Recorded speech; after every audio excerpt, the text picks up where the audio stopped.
انسان کی زندگی میں جو چیزیں اسے بہت زیادہ نقصان دیتی ہیں اور بہت پیچھے چھوڑ دیتی ہیں، دنیاوی معاملات سے لے کر روحانی، اخلاقی، قلبی اور قرب الہی کے معاملات تک کو جو چیزیں نقصان پہنچاتی ہیں، ان میں ایک بڑی چیز غفلت ہے۔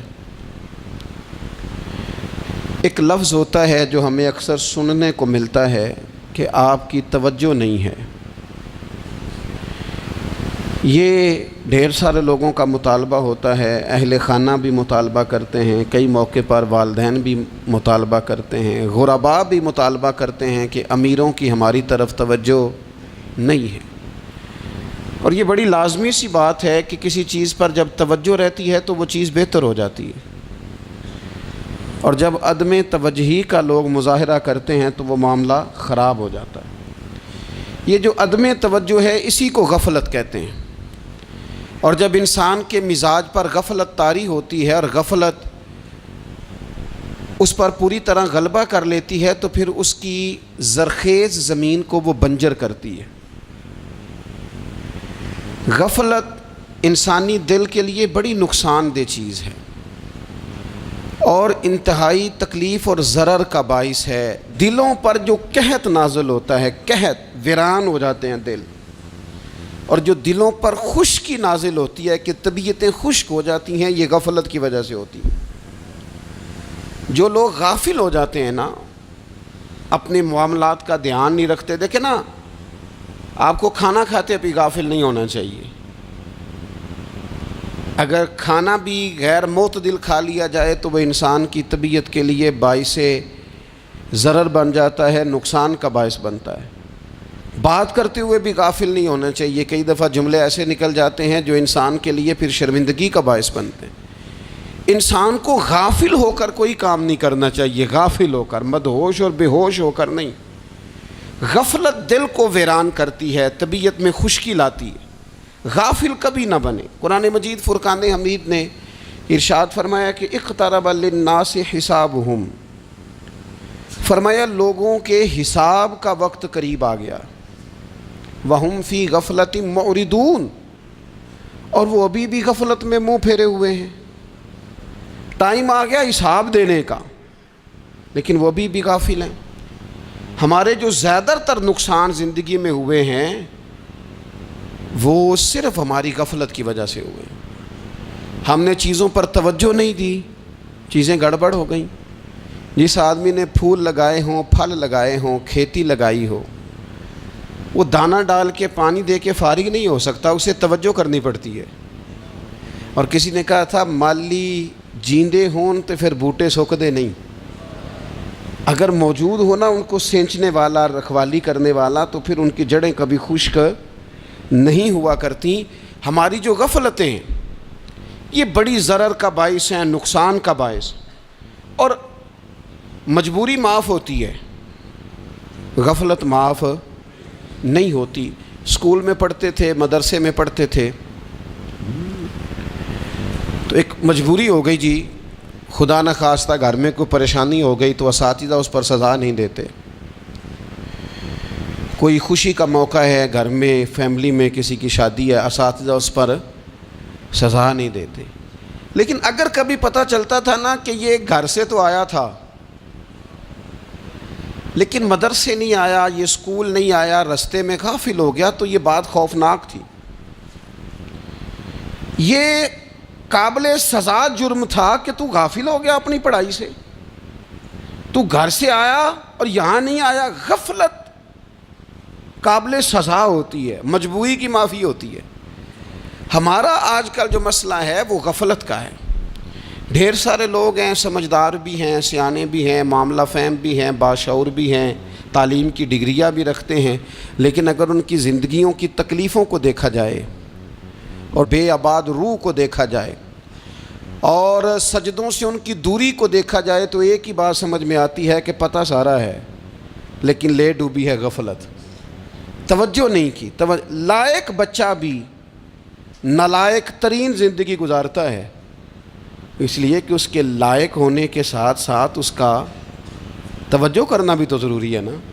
نرے لائق کا کیا فائدہ اگر وہ محنتی نہیں، اگر وہ توجہ ہی نہیں کرتا، اپنا سبق دھیان سے سنتا پڑھتا ہی نہیں، تو بھی جتنا مرضی لائق ہو پیچھے رہ جائے گا۔ اور کئی نالائق ہوتے ہیں، رٹا لگا کے پاس ہوتے ہیں، پر چلو رٹا تو لگاتے ہیں نا، محنت تو کرتے ہیں نا، جد و جہد تو کرتے ہیں۔ کئی نالائق جد و جہد کے باعث آگے گزر جاتے ہیں، اور کوئی اسی چکر میں رہ جاتے ہیں، میں بڑا لائق ہوں، کل پڑھ لوں گا، پرسوں پڑھ لوں گا، ہفتہ تیاری کر کے پاس ہو جاؤں گا۔ اپنی زندگی سے غفلت کا پردہ اٹھائیں، اور غفلت اس کے لیے فیصلہ کرنے کی ضرورت ہوتی ہے، پلاننگ کرنے کی نہیں، فیصلہ کرنے کی ضرورت ہوتی ہے کہ میں نے اب غفلت کرنی۔ ہم نہ جب بھی کوئی پروگرام بناتے ہیں تو منصوبہ بندی شروع کر دیں، منصوبہ بندی نہ کریں، فیصلہ کریں، کہیں کہ میں نے غافل نہیں ہونا۔ غفلت غرق دنیا کا نام ہے، اپنے آپ کو غفلت سے بچائیں۔ آپ دیکھیں حضرت کعب بن مالک رضی اللہ تعالیٰ عنہ فرماتے ہیں، بخاری میں موجود ہے، فرماتے ہیں کہ جنگ میں پیچھے رہ گیا تھا،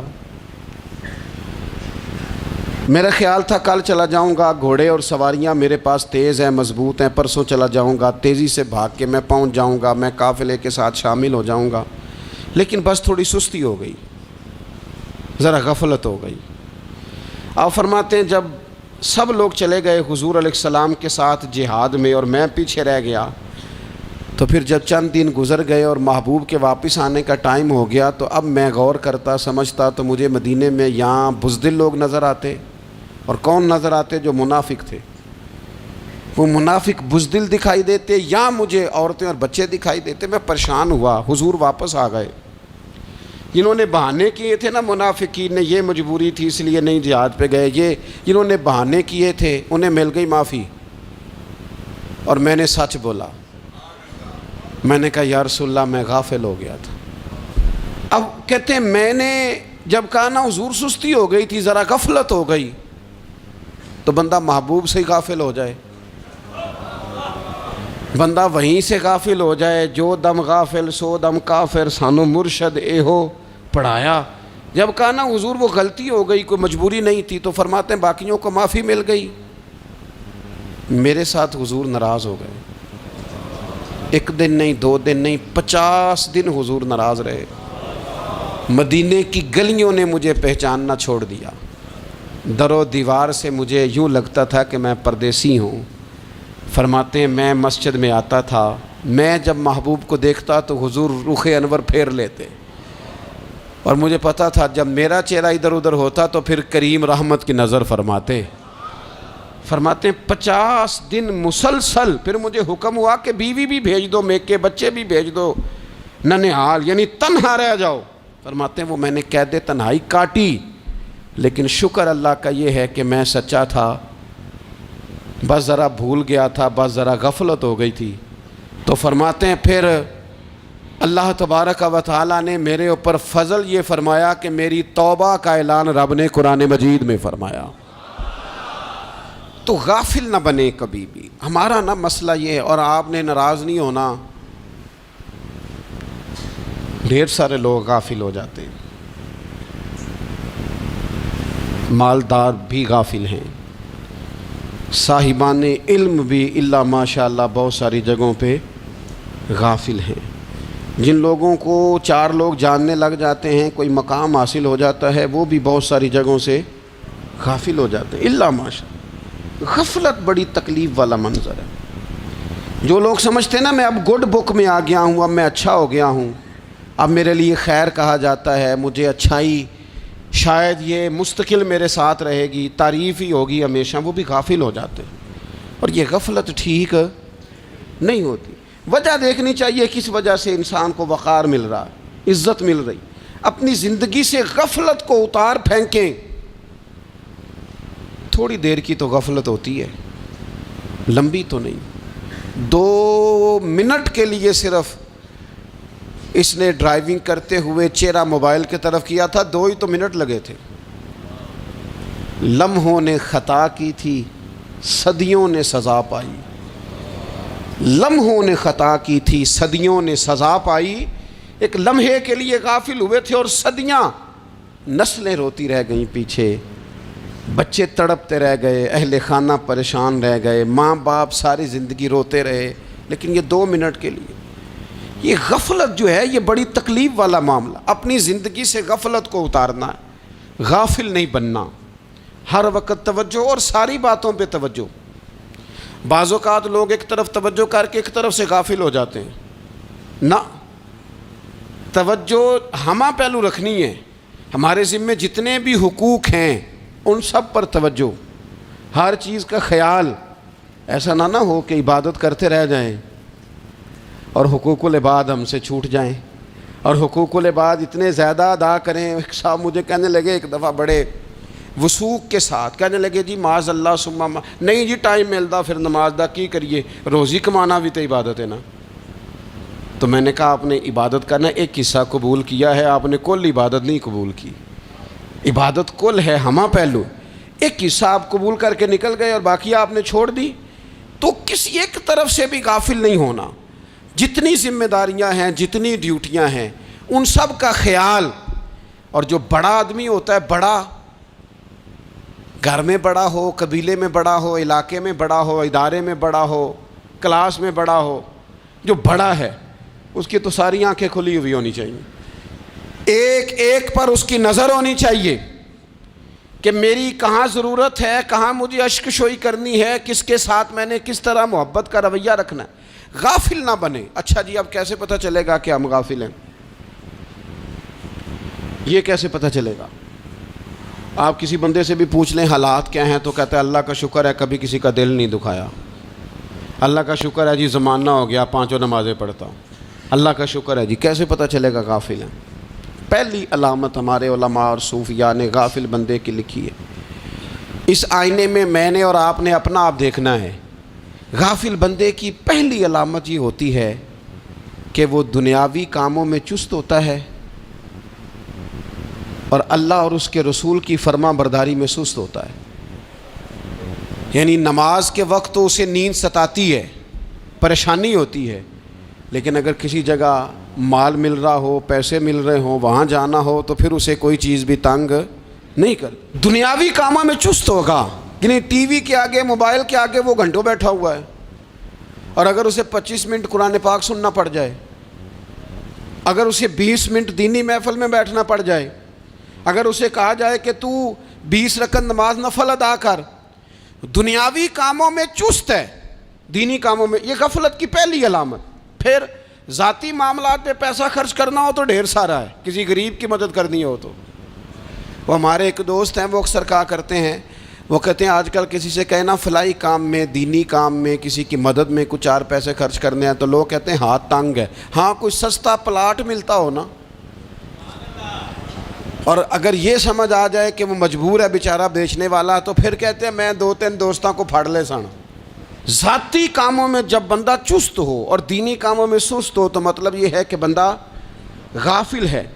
پہلی علامت غفلت کی۔ اور غفلت کی دوسری نشانی یہ ہے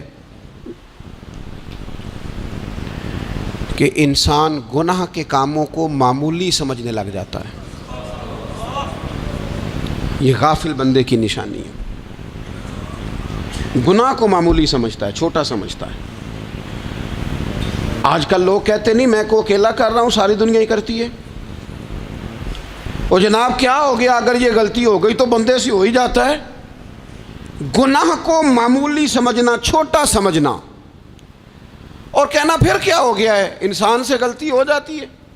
آپ دیکھ لیں کہ سینکڑوں بیسیوں گناہوں کا بوجھ ہمارے سروں پہ ہوتا ہے، لیکن کوئی ہمارا دبدبہ ہے، کوئی ہماری گفتگو ہے، کوئی ہمارے جملوں میں خود پسندی ہے، کوئی ریاکاری ہے، کوئی تصنع ہے۔ یہ غافل بندے کی علامت ہے۔ نبی اکرم صلی اللہ تعالیٰ علیہ وآلہ وسلم نے فرمایا مومن اپنے گناہوں کو پہاڑ کی طرح سمجھتا ہے، یہ بخاری میں حدیث ہے۔ مومن پہاڑ کی طرح جانتا ہے اور وہ ڈرتا ہے کہ کہیں وہ پہاڑ اس کے اوپر گر نہ جائے، یعنی کہیں مجھے میرے گناہ کی سزا نہ مل جائے۔ چھوٹے گناہ کو بھی پہاڑ جانتا ہے، یار مجھ سے غلطی ہو گئی، مجھے ٹھیک کر لینی چاہیے، مجھے معافی لے لینی چاہیے، مجھے توبہ کر لینی چاہیے۔ مومن اپنے اوپر گناہ کو پہاڑ کی جانب سمجھتا ہے۔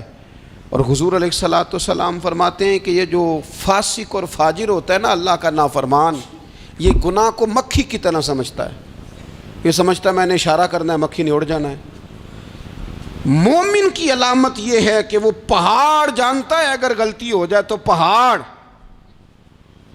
امام اعظم ابو حنیفہ رحمۃ اللہ علیہ گزر رہے تھے تو بارش ہو گئی تھی اور کوفہ میں کیچڑ تھا، تو آپ نے جو جوتے پہنے ہوئے تھے ان جوتوں سے چلتے ہوئے نا آپ کے پاؤں سے کچھ مٹی اڑی، تو سامنے ایک یہودی تھا، اب اس زمانے میں دیواریں کچی ہوتی تھیں، اس کے دیوار پر جا کے وہ مٹی جو تھی وہ لگ گئی۔ اب امام صاحب بڑے پریشان ہوئے کہ میں نے اس کی دیوار کو آلودہ کر دیا۔ یہاں تو لوگ اپنی اینٹیں رکھتے رکھتے کئیوں کی دیواریں توڑ ہی دیتے ہیں، اور پھر وہ اس پر ماننے کو بھی تیار نہیں ہوتے، تسلیم کرنے کو بھی تیار نہیں ہوتے۔ وہ کہتے ہیں پھر کیا ہو گیا، اب ہمارا یہاں گھر ہے تو ہم نے ٹرالی منگوانی نہیں تھی، ہمارا حق بنتا تھا۔ امام صاحب کے پیروں سے ذرا کیچڑ اڑا، یہودی کی دیوار پہ لگا، اس کی کچی دیوار تھی۔ امام صاحب پریشان ہو گئے، سوچنے لگے کہ اگر میں دیوار سے یہ کیچڑ اتارتا نہیں تو یہ بھی زیادتی ہے، میں نے اس کی دیوار کو گدلا کر دیا، اور اگر میں اتارتا ہوں تو کچھ مٹی اس کی دیوار کی بھی اتر جائے گی، کچی دیوار ہے، یہ بھی زیادتی ہے۔ مومن گناہ کو پہاڑ کی طرح سمجھتا ہے کہ کہیں گر نہ جائے، اس کی بھی کہیں سزا نہ مل جائے۔ امام صاحب نے اس کے دروازے پہ دستک دی، وہ باہر آیا تو اتفاق سے وہ آپ کا مقروض بھی تھا، اس نے پیسے دینے تھے۔ باہر نکلتے ہی کہنے لگا اوہ آپ تو قرض لینے آ گئے، میرے پاس تو ابھی گنجائش نہیں ادا کرنے کی۔ تو امام صاحب کہنے لگے تو قرض چھوڑ، وہ میں نے معاف کیا، میرے سے غلطی ہو گئی ہے، میں آ رہا تھا، لکڑی کے جوتے اس زمانے میں کھڑاؤں لوگوں نے پہنے ہوتے تھے، کہا وہ میرے پیروں سے ذرا کیچڑ اڑا ہے، تیری دیوار پہ لگ گیا ہے۔ اب میں بڑی دیر سے کھڑا سوچ رہا ہوں کہ اگر میں تیری دیوار صاف نہ کروں تو میں نے یہ میلی کر دی، گدلی کر دی، یہ بھی بات درست نہیں ہے، زیادتی، اور اگر میں اسے صاف کرتا ہوں کچی دیوار سے کچھ مٹی اتر جائے گی تو یہ بھی زیادتی ہے، اب تو بتا میں کیا کروں۔ تو بے موسمہ پھل تھا نا یہ، تو بے موسمہ پھل دیکھ کے بندہ حیران ہو جاتا ہے، جو باتیں روٹین میں نہ ہو رہی ہوں وہ ذرا انوکھی لگتی ہے، بندہ حیران ہو گیا، غور سے امام صاحب کا چہرہ دیکھنے لگا، غور سے چہرہ دیکھنے لگا، اور پھر تھوڑی دیر سوچنے کے بعد کہنے لگا حضور پہلے میں نے دین اسلام کے بارے میں پڑھا اور سنا تھا، آج میں نے دین دیکھا ہے۔ پہلے میں نے سنا تھا کہ دین اسلام اس طرح کا ہے، آج میں نے دین ہم نہ پوری دنیا کے کافروں کو دین سنانا چاہتے ہیں، دکھانا نہیں چاہتے، ہم نیک نظر آنا چاہتے ہیں، نیک بننا نہیں چاہتے، ہم نیک نظر آنا چاہتے ہیں۔ نتیجہ کیا نکلتا ہے کہ کچھ عرصے کے بعد پتہ چل جاتا ہے بندہ کس لیول کا نیک ہے، کیا معیار ہے اس کی نیکیوں کا۔ کہنے لگا حضور پہلے میں نے دین سنا تھا، آج دیکھا ہے۔ آپ وہ مٹی کی دیوار پر جو کیچڑ لگ گیا ہے، دیوار کو بعد میں صاف کیجئے گا، پہلے کلمہ پڑھائیں تاکہ میرے اندر کا کفر صاف ہو جائے، اب مجھے مسلمان کر دیں۔ تو غافل آدمی جو ہوتا ہے نا، وہ پھر تیسری بات، جب بندہ بہت زیادہ غافل ہو جاتا ہے پھر اعلانیہ گناہ کرنے لگتا ہے۔ ایک گناہ، پھر اس کا اظہار گناہ۔ ایک بندہ، حدیث پاک میں آتا ہے، ایک بندہ رات کو کوئی غلطی کرتا ہے، اللہ تعالیٰ اس پہ پردہ ڈال دیتا ہے، لیکن وہ سویرے خود لوگوں کو بتاتا پھرتا ہے میں نے یہ کیا، میں نے یہ کیا۔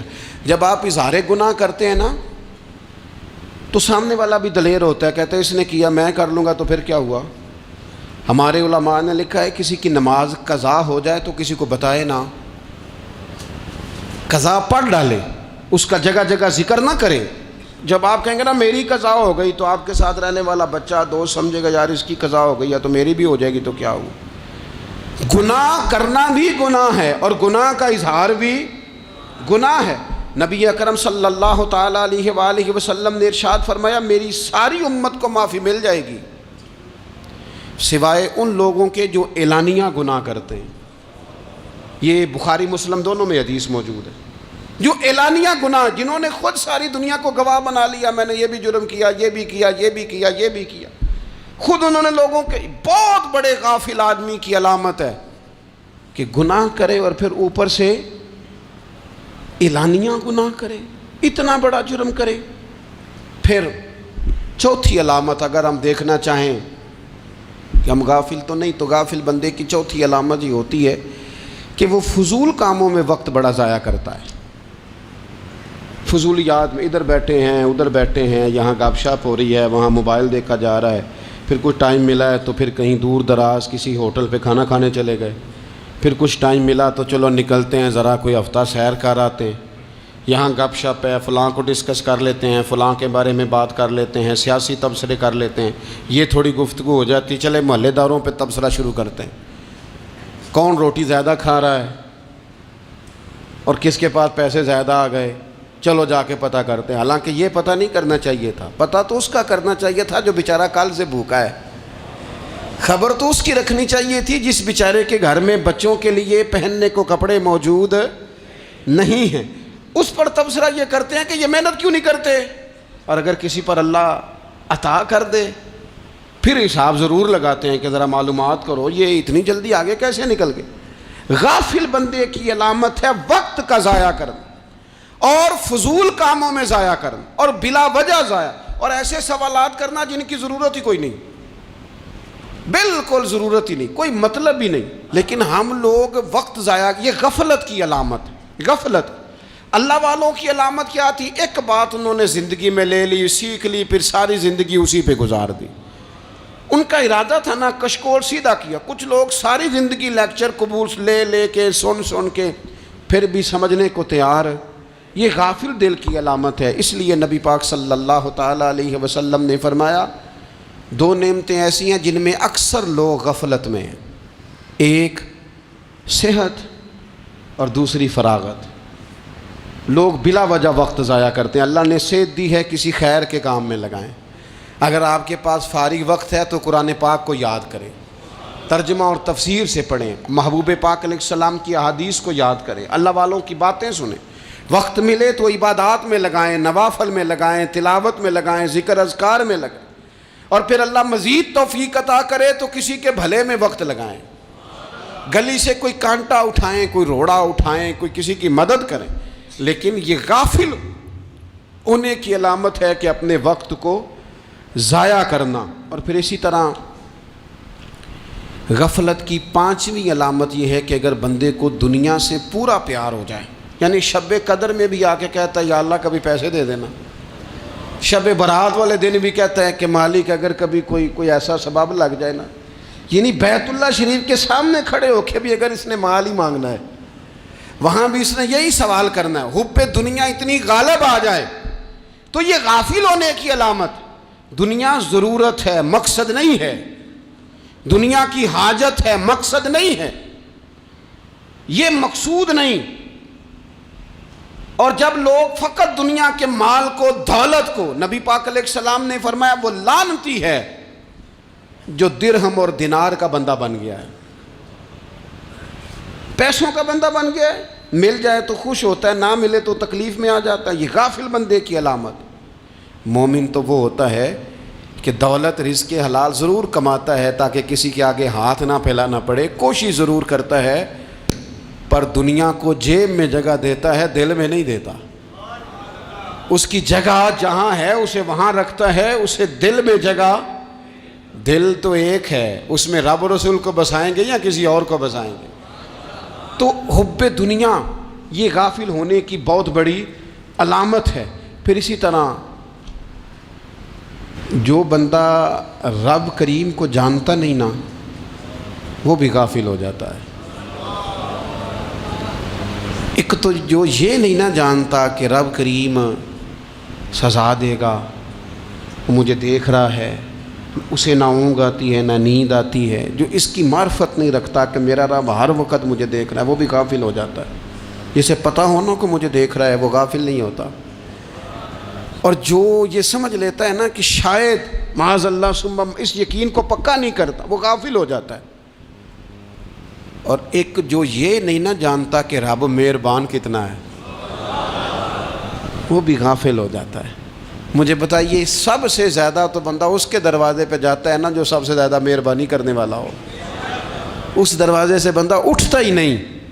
تو جس کو یہ یقین ہو جائے نا سب سے زیادہ کرم فرمانے والی ذات اللہ رسول کی ہے, وہ کبھی رب رسول سے غافل نہیں ہوتا. وہ کبھی اللہ رسول کا دروازہ چھوڑ کے نہیں جاتا، وہ کبھی کسی اور جگہ جا کے پناہ تلاش نہیں کرتا۔ جسے پتہ چل جائے نا وہ کریم کتنا ہے، مہربان کتنا ہے۔ ملا رومی رحمت اللہ علیہ فرماتے ہیں بہت بڑا مجرم تھا ایک بندہ، بہت بڑا گناہگار تھا، بت کو پوجتا تھا، تھک گیا، ساری رات بت کے سامنے کھڑا تھا، معاذ اللہ یا صنم یا صنم یا صنم کہتے، تھک گیا، نیند آ گئی، اونگ آ گئی۔ جب پوری طرح نیند آ گئی اور دماغ پہ نیند قبضہ کرنے لگی تو اس کے منہ سے نکل گیا، صنم صنم کہہ رہا تھا نا، نکل گیا یا صمد، او بے نیاز مالک۔ رب کریم نے فرشتوں سے فرمایا دوڑ کے جاؤ، جو کہتا ہے اسے دے دو۔ فرشتے کہنے لگے مالک وہ تو بت کو پکار رہا تھا، اس نے تو غلطی سے نام لیا ہے۔ فرمایا مجھے نہیں پتا، لیکن دیکھو نا اس نے مجھے پکارا تو ہے نا، کتنی دیر سے جھوٹے کو پکار رہا تھا، اس کا معاملہ حل نہیں ہوا، اب اگر سچے کو پکارنے پہ بھی حل نہ ہوا تو فرق کیا رہ جائے گا؟ دے دو جو مانگتا ہے، دے دو۔ میرے دوست گھر پتہ چل جائے وہ کریم کتنا ہے، وہ مہربان کتنا ہے۔ میرے رسول پاک علیہ الصلوۃ والسلام نے تو فرمایا تیری آنکھ سے اگر اس کے خوف سے اتنا آنسو بھی نکل گیا جتنا مچھر کا پر ہوتا ہے، تو جس طرح بھینس کے تھنوں سے نکلا ہوا دودھ واپس تھنوں میں نہیں نہ جاتا، جو اتنا بھی روئے نہ روئے اللہ کے خوف سے، وہ بندہ دوزخ میں نہیں جائے گا۔ تھوڑی دیر کے لیے ڈر جائے اپنے رب سے، آئے تو صحیح۔ عدم معرفت غفلت پیدا کرتی ہے، تو آ تو صحیح، وہ تو کریم ہی بڑا ہے، وہ تو مہربان ہی بڑا ہے۔ حضرت زنیرہ رضی اللہ تعالی عنہ حضور کی صحابیہ ہیں۔ ایام جو مکے کے تھے مسلمانوں پر بڑی آزمائش کے تھے، انہیں بڑا مارا کفار نے، اتنا مارا کہ ان کی بینائی چلی گئی، نظر آنا بند ہو گیا۔ کافروں کی عورتوں نے تانا دیا کہ تو نے ہمارے بت چھوڑے ہیں نا، تو دیکھنا تیری بینائی چلی گئی۔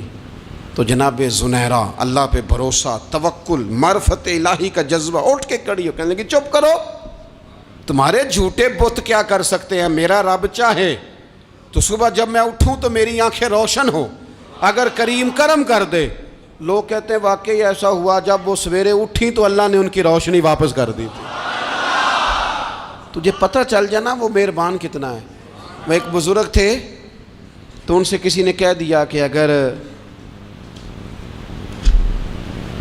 آپ کا حساب آپ کے ماں باپ کے ذمہ ہو جائے تو پھر کیسا، پوچھنے کے لیے قیامت میں اگر ماں باپ حساب لیں تو پھر کیسا۔ تو بڑے سیانے لوگ تھے جو دل والے تھے، کہنے لگے نہیں، رب کریم ہی ٹھیک ہے، اس لیے کہ وہ ماں باپ سے کہیں بڑھ کر پیار کرنے والا ہے۔ اگر یہ معرفت مل جائے وہ کریم کتنا ہے۔ اور جب بندہ پوری طرح اس کی بارگاہ میں آ کے تڑپ جاتا ہے نا، مولا میں جاؤں کدھر، تیرا دروازہ چھوڑ کے جاؤں کدھر۔ اقبال کہتے ہیں وہ ایک سجدہ جسے تو گراں سمجھتا ہے، 1000 سجدوں سے دیتا ہے آدمی کو نجات۔ تجھے جگہ جگہ جھکنا نہیں پڑے گا اگر تو صحیح معنوں میں اپنے رب کی بارگاہ میں جھک جائے۔ تو میرے عزیز کوشش کریں کہ اس کی معرفت، اس کا کرم، اس کی عطا اور اللہ تبارک و تعالیٰ کے حاضر و ناظر ہونے پر عین الیقین، حق الیقین حاصل کریں۔ اور پھر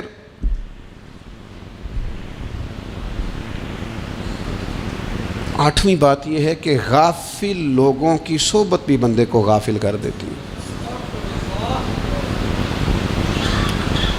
غافلوں کی صحبت میں نہ بیٹھیں، ان کی صحبت میں بیٹھیں جن کے پاس بیٹھنے سے دل میں رب رسول کی محبت پیدا ہوتی ہے۔ غافلوں سے بچیں۔ چنگیاں دے لڑ لگی ساں تے چولی چ پھل پئے، تے جدوں میں پیڑیاں دے سنگ رل گئی تے میرے اگلے بھی ڈول گئے۔ برے آدمی کی صحبت بندے کو غافل کر دیتی۔ غافلوں کی صحبت میں کبھی نہ بیٹھیں، کبھی نہیں۔ غافل آدمی آپ کو غافل کر دے گا۔ میرے نبی پاک علیہ الصلوۃ والسلام نے فرمایا انسان اپنے دوست کے مذہب پر ہوتا ہے۔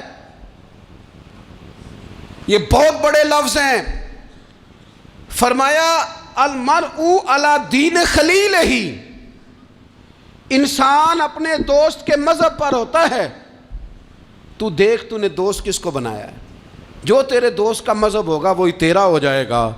ہم نے دوست بنایا نا غوث پاک جیلانی کو، ہم نے یاری لگائی ہے نا داتا علی اجمیری سے، ہماری نسبت ہے نا معین الدین اجمیری سے، ہمارا تعلق ہے نا بہاؤالدین زکریہ ملتانی سے، ہمارا رشتہ ہے نا حضرت مجدد الفسانی سے، ہم ماننے والے ہیں نا اعلیٰ حضرت بریلوی کے، ہمارا تعلق ہے کبھی جماعت علی سے کبھی مہر علی سے، ہمارا ان سے تعلق ہے تو صبح شام ہماری زبان پہ رہتا ہے بالغ العلا بکمالہ کشف الدجی بجمالہ حسنت جمیع خصالہ صلو علیہ وآلہ۔ ان سے تعلق جڑا ہے نا تو کئی دفعہ تنہائیاں تڑپا دیتی ہیں اور تڑپ کے کہتے ہیں اج سکھ متران دی ودھیری ہے، اج سکھ متران دی، سکھ کہتے ہیں اڈیق کو، متر کہتے ہیں محبوب کو، اج سکھ متران دی ودھیری ہے، اے کیوں دلڑی اداس گھنیری ہے، لوں لوں وچ شوق چنگیری ہے، اج نینا لائیاں کیوں جھڑیاں، سبحان اللہ سبحان اللہ سبحان اللہ۔ پہلے کہتے ہیں سکھ متران دی ودھیری ہے یعنی اداس ہوں، پھر حضور کے جلووں پہ نظر کرتے ہیں، کہتے ہیں سبحان اللہ سبحان اللہ، ماں اجمل کا ماں احسن کا ماں اکمل کا، اور پھر فوراً کہنے لگے او کتھے مہر علی، او کتھے مہر علی، کتھے مہر علی تے کتھے تیری سنا، اب ایکھو مشتاق اکھیں کتھے جاڑیاں، بلغ العلا بے کمال کشف الدجی بے، اور میرے اعلیٰ حضرت کہنے لگے سرور کہوں کہ مالک و مولا کہوں تو، باغ خلیل کا گلے زیبا کہوں تجھے، تیرے تو وصف عیب تناہی سے ہیں بری، حیران ہوں میرے شاہ میں کیا کیا کہوں تجھے۔ غافل آدمی کی علامت ہے برے لوگوں کی صحبت میں، خبردار ان کے پاس نہ بیٹھنا جن کے پاس بیٹھنے سے تمہارے دلوں میں اولیاء اللہ اللہ کے بندوں کی عداوت پیدا ہو، خبردار خبردار ان کے پاس نہ بیٹھنا جن کے پاس بیٹھنے سے تمہارے دلوں میں حضور کی اولاد پاک کے بارے میں شک پیدا ہو، خبردار اس شخص کے پاس نہ بیٹھنا جو امام حسین ابن علی کے بارے میں کوئی کمزور بات کرتا ہو، بچنا، خبردار اس سے بچنا جو حضور کے صحابہ کے بارے میں بات کرے، بچنا اس سے، جو سیدنا ابو بکر صدیق کے بارے میں کوئی، دیکھو کیا مقدر ہیں صدیق و فاروق کے، جن کے گھر ہی رحمتوں کے خزینے میں، بھلا کیا کہا نبی پاک، حضور نے فرمایا میرے اوپر جس نے نیکی کی تھی بدلہ دے دیا ہے، یہ جو میرے ابو بکر صدیق ہے نا، ان کو میں اللہ کی بارگاہ میں لے جاؤں گا، کہوں گا مالک تو ہی بدلہ عطا فرما۔ ایک ہاتھ میں جناب صدیق کا ہاتھ پکڑا، ایک میں حضرت عمر کا ہاتھ پکڑا، اور حضور مسجد نبوی سے باہر آ رہے ہیں، دیکھنے والے کی زبان سے بے ساختہ سبحان اللہ نکل گیا، کیا شان ہے کیا مقدر ہے۔ تو حضور علیہ السلام رک گئے اور روک کے فرمایا تو حیران ہو رہا ہے نا، تو حیران ہو رہا ہے نا کہ میں نے ایک ہاتھ میں ابو بکر کو پکڑا ہے، ایک میں عمر کو پکڑا ہے، فرمایا قیامت میں جب میری قبر کھلے گی تو میں اسی طرح قبر سے نکلوں گا، اس طرح میدان محشر میں میں آؤں گا۔ خبردار حضور کے وفاداروں کے وفادار رہنا، ان کے وفادار رہنا، ان کے وفادار رہنا بڑا عجیب دور آیا ہے۔ ہم نے یہ دور دیکھا ہے کہ لوگ حضور کے صحابہ کے بارے میں بھی بات کریں گے، اب نبی پاک کی اولاد پاک کے بارے کو بھی ڈسکس کیا جائے گا۔ اپنا منہ تو دیکھ، اپنی حیثیت دیکھ، اور پھر وہ بندے دیکھ جن کو اللہ نے چن کے اپنے محبوب کی غلامی کے لیے حضور کے قریب بٹھایا ہے۔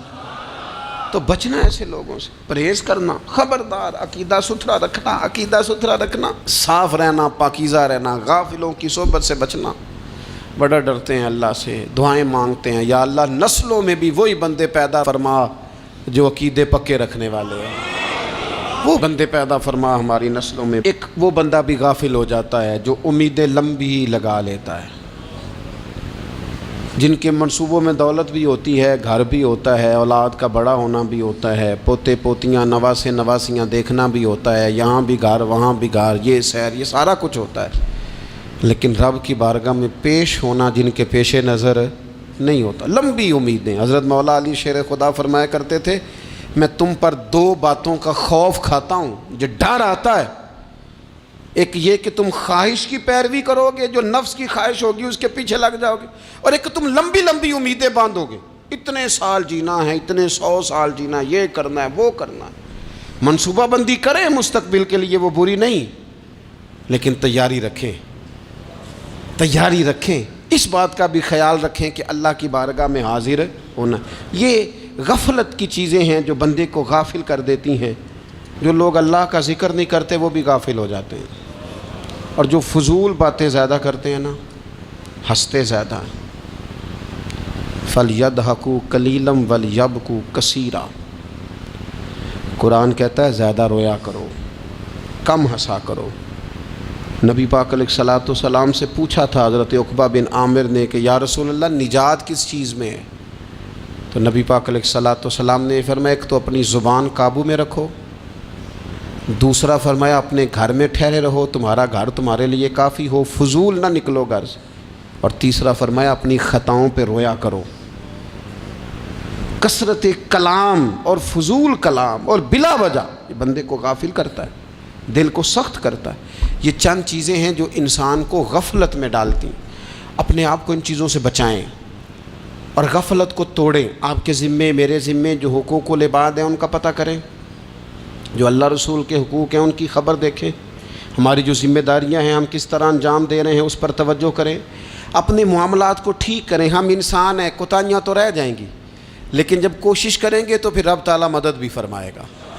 ایک بات اور کرنی ہے، ایک تو میں نے عرض کیا غفلت کو توڑنا، ایک دوسری بات قرآن مجید کا ایک سبق اور، جب غفلت توڑنی ہے تو پھر لازمی طور پر ایک کام کرنا پڑے گا۔ میں نے یہ عرض کیا تھا کہ پلاننگ نہیں کرنی، فیصلہ کرنا ہے۔ تو فیصلہ کرنا ہے تو کرنا کیا ہے؟ پھر قرآن حکیم نے سورہ بقرہ میں کہا فاستبقوا الخیرات،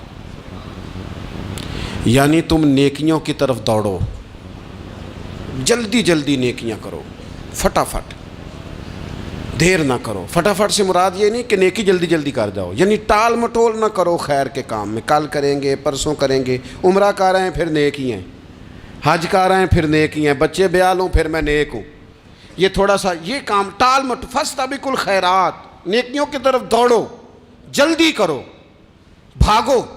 نبی پاک صلی اللہ تعالیٰ علیہ وسلم نے فرمایا 5 چیزوں سے پہلے غنیمت جانو۔ حضور علیہ الصلوۃ والسلام فرمانے لگے ایک تو تم جوانی کو نہ بڑھاپا آنے سے پہلے پہلے غنیمت سمجھ لو۔ نبی کریم صلی اللہ تعالیٰ علیہ وآلہ وسلم ارشاد فرمانے لگے کہ اپنی صحت کو غنیمت جان لو، بیماری آنے سے پہلے پہلے۔ پھر حضور علیہ الصلوۃ والسلام فرمانے لگے اگر اللہ نے تمہیں مال دیا ہے، وسعت دی ہے، تو نیکی کر لو، خرچ کر لو اللہ کے راستے میں، خدا نہ خواستہ تم پر غریبی آ جائے۔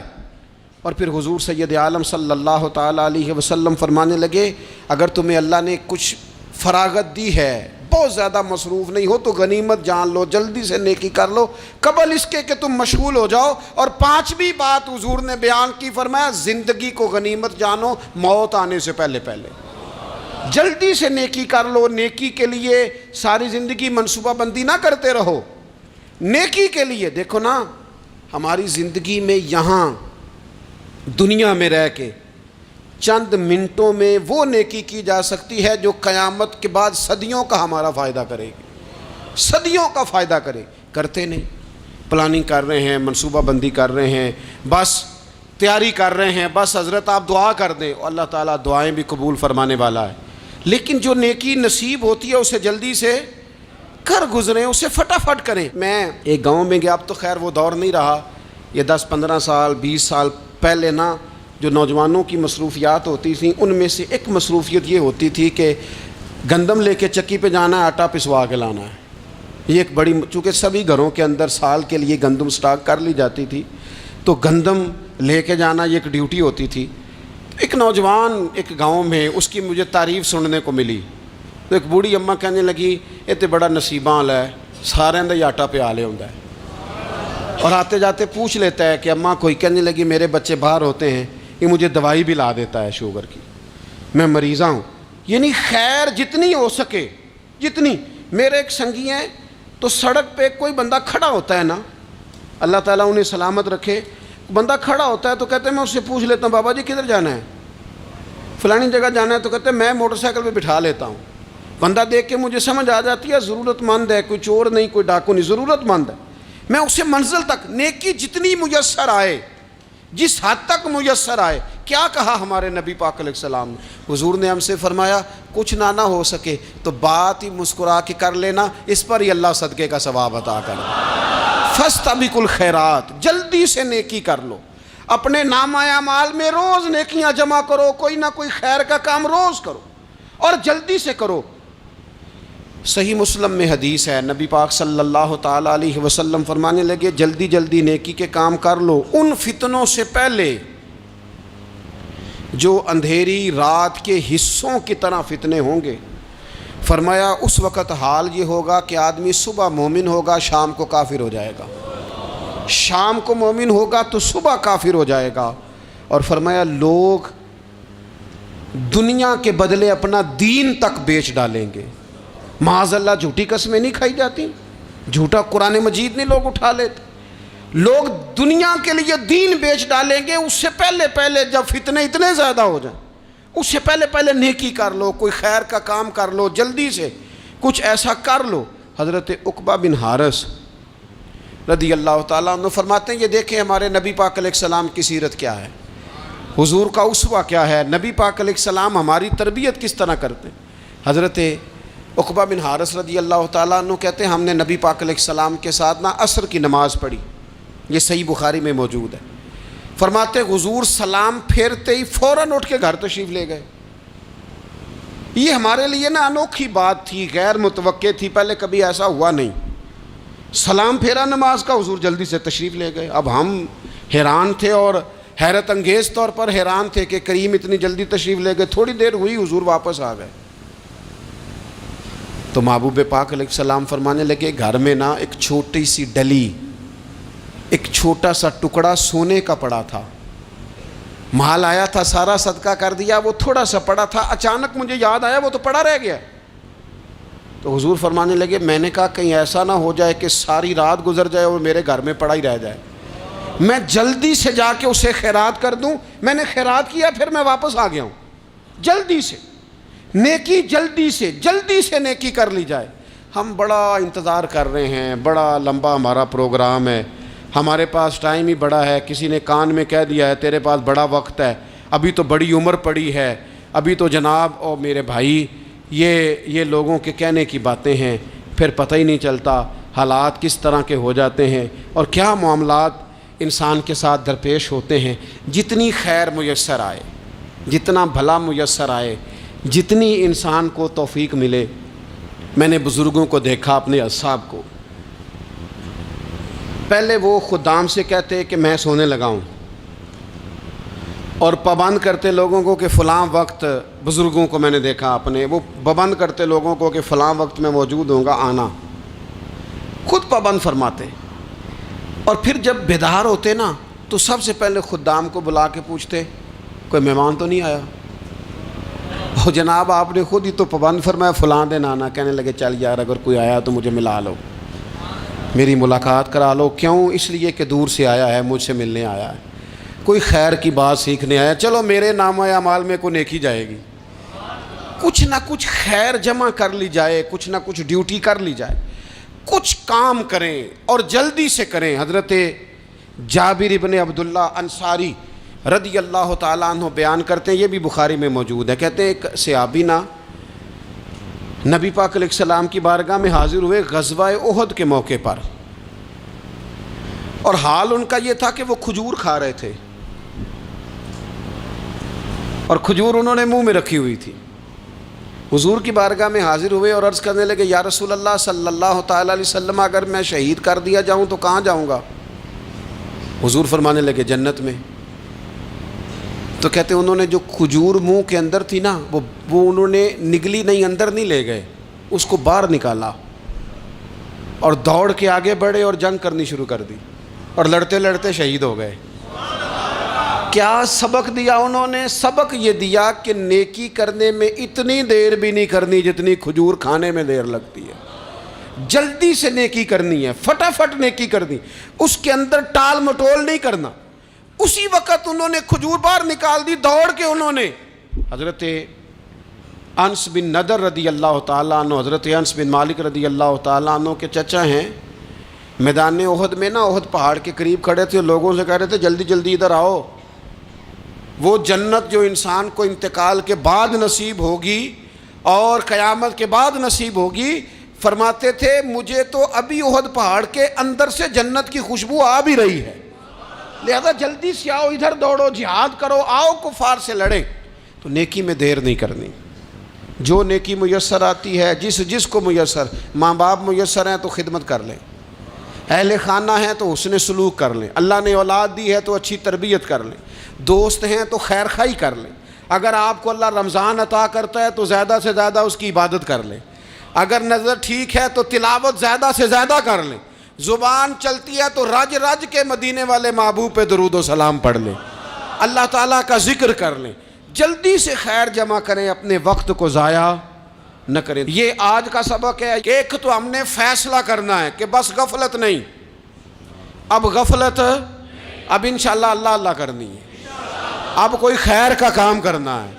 میرے حضرت کا ایک جملہ کبھی نہیں بھولنا، فرمایا کرتے تھے زمین کے اوپر کام، نیچے جا کے آرام۔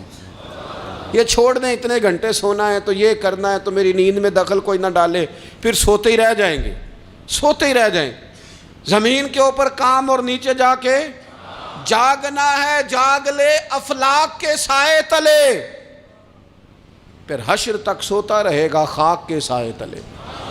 اب جاگ لے افلاک کے سائے کے نیچے، جاگ، کھول آنکھیں، ہر وقت کا سونا، ہر وقت سونا، ہر وقت جو اپنے آرام کی فکر کرنا، اس سے نکل آئیں اور اچھا کھانا اور اچھا پہننا اور بس اپنی مرضی کی زندگی من چاہی جینا، اس سے باہر آئیں، فیصلہ کریں، فیصلہ کہ اب غفلت نہیں کرنی، اگر اللہ نے کوئی صلاحیت دی ہے تو اسے دین کے کام پہ لگانا ہے، کوئی ڈیوٹی کرنی ہے، کوئی خدمت کرنی ہے۔ دیکھو خدمتیں ہو رہی ہیں، صدیق اکبر مال دے رہے ہیں، عثمان غنی مال دے رہے ہیں، مولا علی نے تلوار پکڑی ہے، میدان میں جا رہے ہیں، فاروق اعظم گلی گلی نگر نگر رسول اللہ کے دین کی پہرے داری کر رہے ہیں، حضرت جناب سیدنا سلمان فارسی ابو ذر غفاری حضور کی مسجد میں جھاڑو دے رہے ہیں، اور بلال حبشی وہ نبی پاک کی مسجد میں اذان پڑھتے پڑھتے رب نے اتنا عروج فرمایا کہ کعبے کی چھت پہ کھڑے ہو کے بھی اذان پڑھنی شروع، انہوں نے اذان دے دی۔ تو کوئی کام کرنا ہے، غفلت کو توڑنا ہے اور نیکی کرنی ہے، ذرا جلدی جلدی خیر کا کام کرنا ہے، نہیں ایسے نہیں، فٹافٹ۔ کیسے جی؟ فٹافٹ۔ تو فٹافٹ کام کریں خیر کا، جلدی جلدی۔ تو یہ خیر کا کام فٹافٹ، جلدی جلدی اور بڑی جلدی اور دوڑ دھوپ کے، اور جب آپ کرتے جائیں گے نا تو پھر اللہ تعالیٰ مواقع بناتا جائے گا۔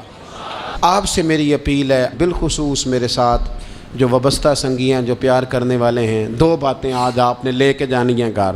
یہی لنگر ہے، یہی آپ کے لیے دعا ہے، یہی ہمارے بزرگوں کا فیض ہے، یہی نصیحت ہے کہ آپ نے یہ دو باتیں لے کے جانی ہیں۔ غفلت توڑ دینی ہے، فیصلہ کرنا ہے کہ آج کے بعد غافل نہیں ہونا، اور دوسری یہ بات لے کے جانی ہے کہ نیکی جلدی جلدی، فٹافٹ فیصلہ، فٹافٹ نیکی، ایک کر کے پھر انشاءاللہ دوسری کر کے پھر انشاءاللہ تیسری کر کے پھر انشاءاللہ چوتھی، یہ شروع کرنی ہے، اور آپ دیکھیں گے اللہ تعالیٰ مہربانی فرمائے گا، مدد کرے گا۔